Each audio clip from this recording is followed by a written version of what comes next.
زندگی سے تقاضا اور گلہ نکال دیا جائے تو سکون پیدا ہو جاتا ہے۔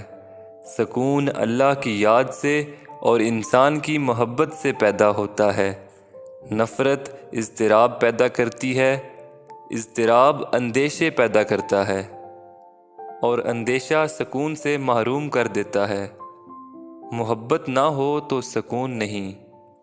ایسے بھی ہوتا ہے کہ انسان صرف نظر ملا کر دوسرے انسان کے مسائل حل کر دے، اسے باشعور کر دے، اسے عارف بنا دے۔ کچھ انسانوں کا قرب ہی علم کا ذریعہ بن جاتا ہے۔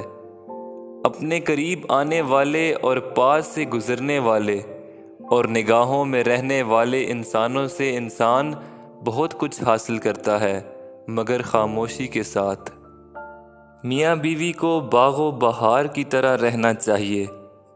وہ باغ ہی کیا جو بہار سے بیگانہ ہو، اور وہ بہار ہی کیا جو باغ سے نہ گزرے۔ یہ اس کے دم سے، وہ اس کی وجہ سے۔ جو شخص سب کی بھلائی مانگتا ہے، اللہ اس کا بھلا کرتا ہے۔ جن لوگوں نے مہمانوں کے لیے لنگر خانے کھول دیے ہیں، وہ کبھی محتاج نہیں ہوئے۔ رزق صرف یہی نہیں کہ جیب میں مال ہو، بلکہ آنکھوں کی بینائی بھی رزق ہے، دماغ میں خیال رزق ہے، دل کا احساس رزق ہے، رگوں میں خون رزق ہے۔ یہ زندگی ایک رزق ہے، اور سب سے بڑھ کر ایمان بھی رزق ہے۔ ہماری آنکھوں کے سامنے عجائبات ہیں، لیکن ہم دیکھتے نہیں۔ ایک معمولی سی بے عقل بے شعور گائے کتنا بڑا کرشمہ ہے۔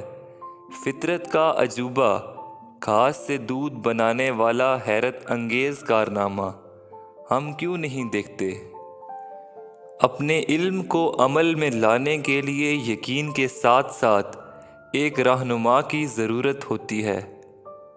ہر انسان ہر دوسرے انسان سے متاثر ہوتا رہتا ہے۔ ایک انسان دوسرے کے پاس سے خاموشی سے گزر جائے تو بھی اپنی تاثیر چھوڑ جاتا ہے۔ انسان دوسرے انسان کے لیے محبت، نفرت اور خوف پیدا کرتے ہی رہتے ہیں۔